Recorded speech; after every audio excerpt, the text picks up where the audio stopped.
I found something. Okay, alright, 2004, right? Okay, alright, fucking video games are blowing the hell up. Video games are blowing the hell up. PlayStation 2 just came out. Fucking, all the games, or that fucking GTA San Andreas, Half-Life 2, Spider-Man 2, Halo 2. There were a lot of 2s. So, some genius TV producer decided it would be a great idea to make a TV series based on video games. And what kind of TV series, you ask? A series that follows what video game characters do when you stop playing. Genius! Right? It's the perfect idea. What could possibly go wrong? Everything. Everything went wrong. I have been completely obsessed with this show for the past several weeks. Okay, I haven't slept, I haven't eaten, I haven't showered, I definitely haven't shaved. I have been completely 100% focused on this. So, here is the first episode of Game Over. The first episode starts at a racetrack with a very not subtle Crash Bandicoot cameo. It's a beautiful day here down at the raceway. And what a beautiful day it is. Nice, bright orange sky, no buildings or hills or anything on the horizon, and a nice, flat crowd. So the orange car tries to outmaneuver this guy, but he just can't, and he ends up crashing and exploding. Then this guy runs over to the car, understandably upset, and the racer is just casually hopping out of the car. You know, like a badass. That's what happens in all my video games. Are you okay? Oh yeah, it's just nice to be out of the house. What?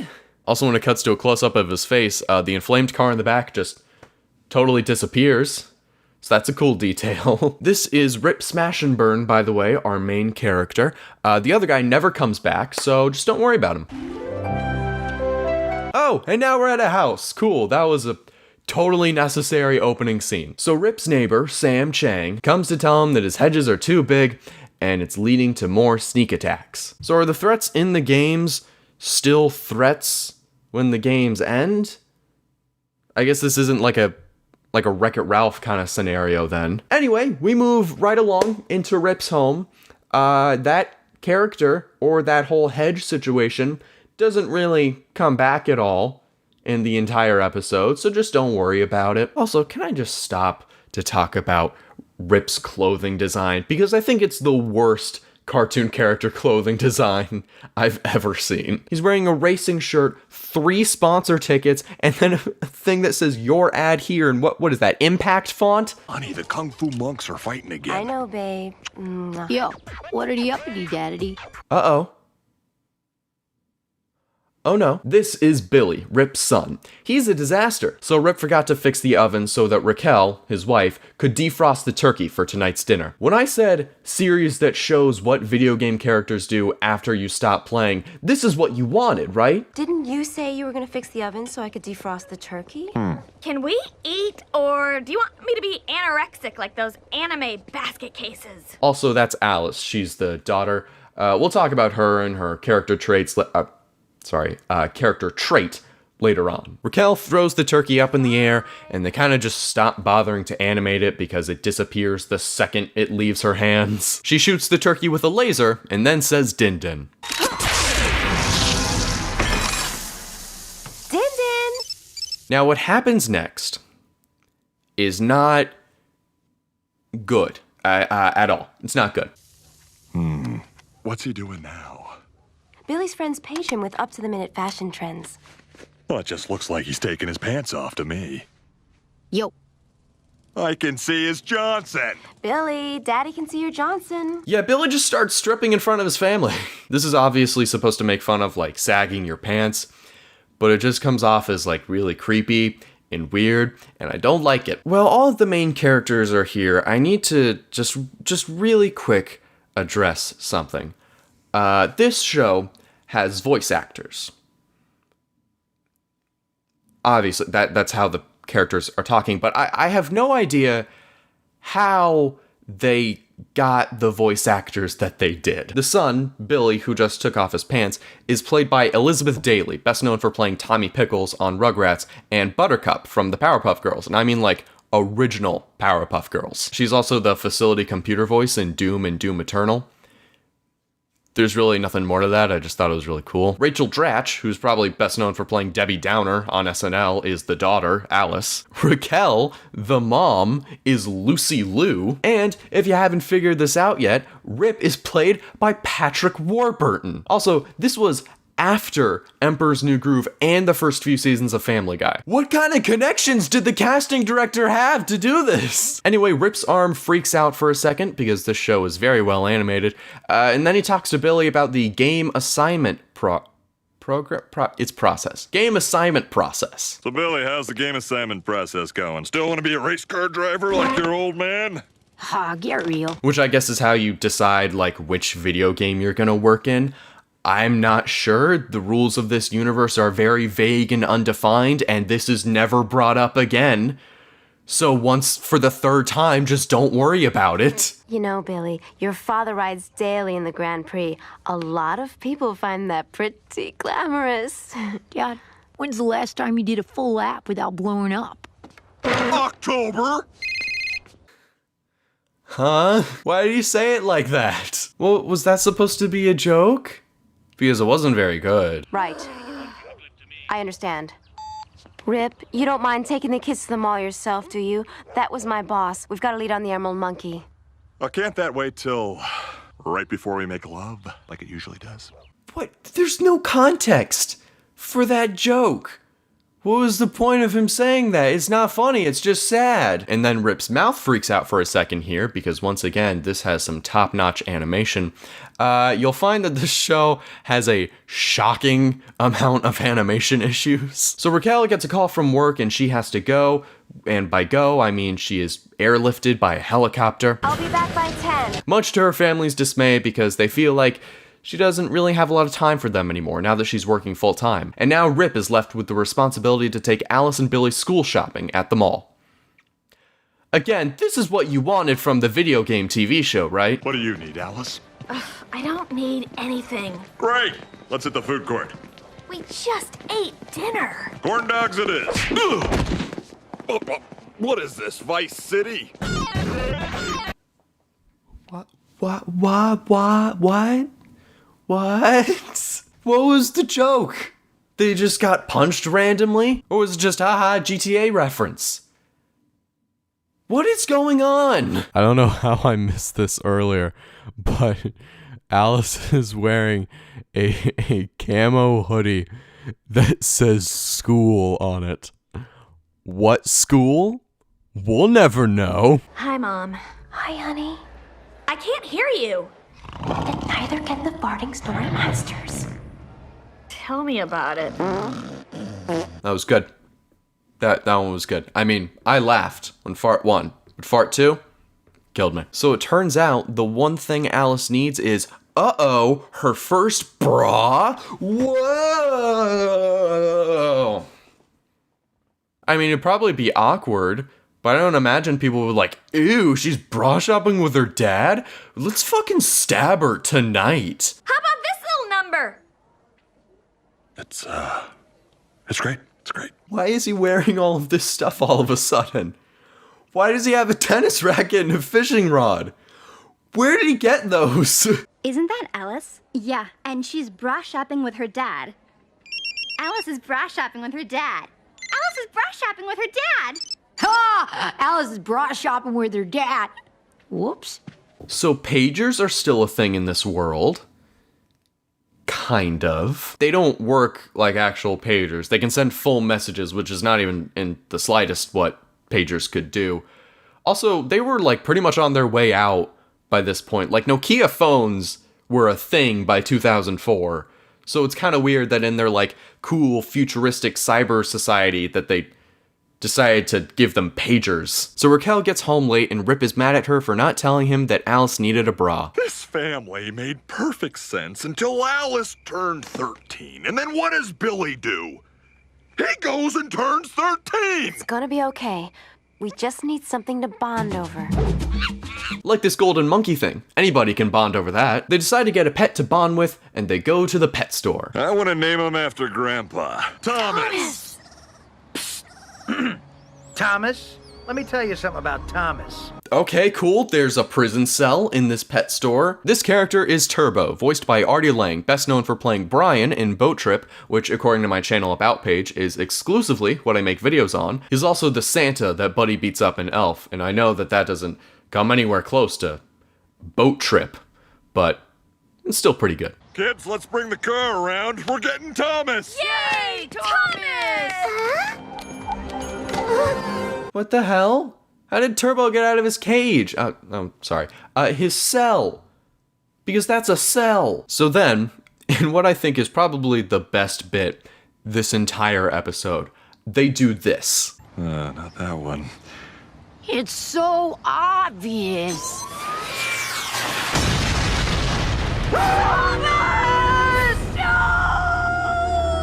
Yeah, they fucking blow up the pet store. Every animal in there is dead, but it's okay. Turbo was the sole survivor, so everyone's alright. Except for all the other animals in there, because they're super fucking dead. So then Turbo blackmails them into adopting him, and now they have a pet. Okay, so originally I was gonna do like a whole scene by scene thing and essentially go over the entire episode, but while filming, I kind of realized that none of this matters. That's kind of the thing about this show, is that there isn't really a plot line. It's more of just a loose collection of scenes. So I'm just going to go over some of the parts, like some of the most noteworthy parts. Just know that there's so much in between that does not matter at all. Oh, damn it. Billy's home early. I think we need another baking soda in here. Why did he hide in the fridge? What was the purpose of hiding in the fridge? So then Turbo and Billy just start doing crimes. Put your hand in your pocket and stick out a finger. You'll go far. Gee, thanks, Turbo. I always wanted a fur coat. Just a boy, this fucked up dog creature, doing crimes.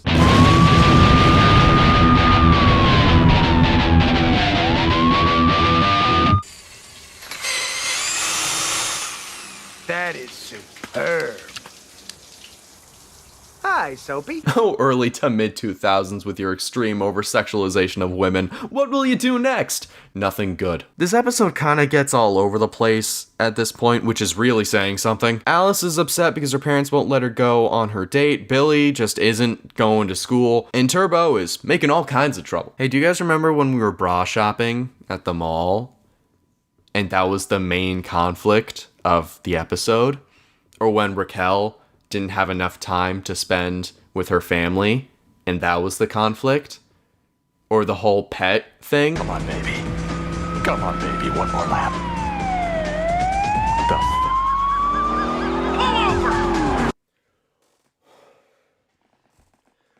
What are the rules of this universe? So it turns out all the shit that Turbo and Billy stole was in the back of Rip's car, so they arrest him, and once again, this has no impact on the story at all. So that makes Raquel mad, then Rip and her decide they have to get rid of Turbo, which was the obvious thing to do once he started doing a whole bunch of bad shit. He creeped on you in the shower and made Billy do crimes. Crimes!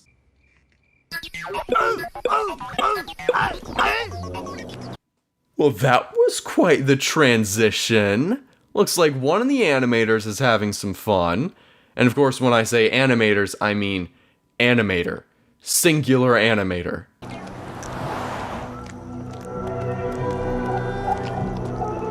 Okay, I'll admit, that was a pretty good Oddworld cameo. I liked that one, mainly because it wasn't as in your face as the other ones, and it's a much more like kind of obscure reference. I like that one. Okay, it wasn't bad. Game over. In the 16 minutes and 45 seconds of your first episode, I have enjoyed two things. Congratulations. Kids, your mother and I have a confession. I'm not gay. We know that, honey, and actually, you would have to tell us that for it to be a confession. Oh. Kids? Okay, three things. That one wasn't bad. You trust Turbo to fend for himself in this toxic waste dump, but you won't trust me enough to go out with Chad. Well, sweetie, you're 13 years old. You're going through a lot of changes, as anyone your age would be. And Turbo is a criminal, so yeah, we're gonna get rid of him. Turbo? Here? No! I know he's lazy and he steals stuff and he has a drinking problem, but he's not really house trained yet, and that'll be my job. Okay, Dad? Billy. Crimes. He made you do crimes. No, there is no way. There is no outcome where we keep Turbo, okay? That is out of the question. In no universe would that possibly... Wait, what the fuck? In the worst decision ever, they decide to keep Turbo, which will almost definitely backfire on them within the hour. Hey, it's your birthday! It's your birthday! Come to Papa! Yeah, Turbo! You know, we really are terrific parents. You guys should not be leaving Turbo alone with your children. Or anyone, as a matter of fact. Do I need to say it again? Crimes. He made your 13-year-old son do crimes. So my phone didn't record the ending bit of this video, so here I am recording it for a second time, my favorite thing. I haven't done anything with my hair, so it's gonna be real fucking weird for the last, 2 minutes of this video. And so, as Rip and Raquel do it while the camera falls back, the first episode of Game Over ends. And would you just listen to this ending theme?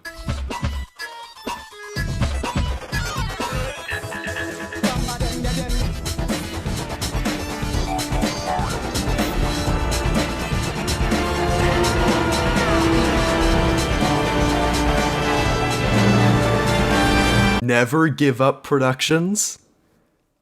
You guys might want to rethink that name. So that was the first episode of Game Over. What a train wreck. There's so much going on. It's like 3 episodes all in one. You've got fucking Alice who wants to go on her date. You've got the family getting a pet. You've got Raquel working full time again so she doesn't have time to spend with the family again. You know that part in your research paper where you've said pretty much all you need to say, but you still have to get 2 more pages to get the minimum page requirement. So you just start saying total bullshit, just complete filler. That's this whole show. Almost every joke makes little to no sense at all. There's no setup or punchline or any context for anything that happens, especially the jokes. Before I end this, I just want to give you an idea of the time period this was released in. Jimmy Neutron, The Backyardigans, and Spider-Man the New Animated Series were all a thing. They were all released and had been around for a while when this show came out. There is no excuse for this. Anyway, I'm gonna get back to waiting for my tax return to get to me, or to inevitably die from the horrors of the outside world. I'm leaning towards the latter at this point. I will see you whenever I decide to make a new video.